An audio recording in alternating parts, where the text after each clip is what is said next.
जी बिल्कुल, पाकिस्तान तहरीक इंसाफ के सीनियर रहनुमा शहबाज गिल की गिरफ्तारी के बाद इस वक्त बनीगाला में पाकिस्तान तहरीक इंसाफ और जो पाकिस्तान तहरीक इंसाफ की टाइगर फोर्स है उनकी जानिब से यहाँ पर वो मौजूद है और पाकिस्तान तहरीक इंसाफ के हक़ में यहाँ पर नारेबाजी भी की जा रही है। उनसे जानते हैं कि वो उनका नेक्स्ट प्लान क्या होगा।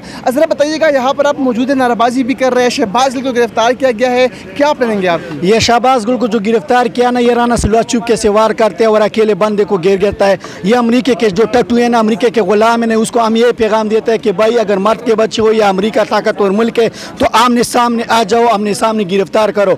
ये तो जितने भी वर्कर है पीटीआई के टाइगर है, ये गिरफ्तारी के लिए तैयार है और जान देने के लिए भी तैयार है। ये तो मामूली से आपने शहबाज गिल को गिरफ्तार किया, अगर खान को हाथ लगा लिया ना तो आपको अपना डीडी भी याद आ जाएगा और मरा का अगर बाप आपका मरा हो ना वो भी आपको याद आ जाएगा कि हमने मज़ीद गिरफ्तारी अभी मुतवक्को है। कहा जा रहा है कि पाकिस्तान तहरीक इंसाफ के दीगर जो कायदीन है उनको भी गिरफ्तार किया जाएगा। आप यहाँ पर मौजूद है, बहुत अरसा हो गया यहाँ पर आपका, तो आपकी प्लानिंग क्या है नेक्स्ट? तो हम इसीलिए अगर आप गिरफ्तारी करेगा तो पाकिस्तान की जितनी जेल है और पाकिस्तान की यहाँ पे ज़मीन भी कम हो जाएगी, लेकिन बंद नहीं है।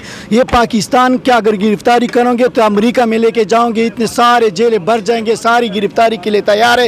ये पुरामन से पुरामन पेश करेंगे तो हम पुरामन एहतजाज करेंगे, अगर ये गोली से पेश करें तो गोली से, अगर ये जैसा भी वो रवैया रखेगा हम उसकी सरे रवैया। जी बिल्कुल, यहाँ पर पाकिस्तान तहरीक इंसाफ की टाइगर फोर्स के जो जवान है वो यहाँ पर मौजूद है और जब से शहबाज गिल को गिरफ्तार किया गया है तो उसके बाद यहाँ पर ये मौजूद है, नाराबाजी भी कर रहे हैं। इनका ये कहना है कि पुरअमन तौर पर यहाँ रहेंगे, शहबाज गिल को गिरफ्तार किया गया है, लेकिन अगर किसी और रहनुमा को गिरफ्तार भी किया गया या खान साहब को हाथ भी लगाया गया तो फिर ज़मीन तंग पड़ जाएगी और जेल जो है वो कम पड़ जाएंगे, यानी जेल भरो तहरीक का ये आगाज़ कर देंगे। यहाँ पर ये मौजूद है और मैं बता चलूँ आपको कि चेयरमैन पाकिस्तान तहरीक इंसाफ इमरान खान ने जो है इजलास भी तलब कर लिया है और हम देखते हैं कि अब से कुछ ही देर बाद यहाँ पर पाकिस्तान तहरीक इंसाफ के जो रहनुमा है वो आएंगे और इजलास में शहबाज गिल की गिरफ्तारी के बाद जो सूरत हाल पैदा हो चुकी है उस पर तफसीली बातचीत होगी। जी।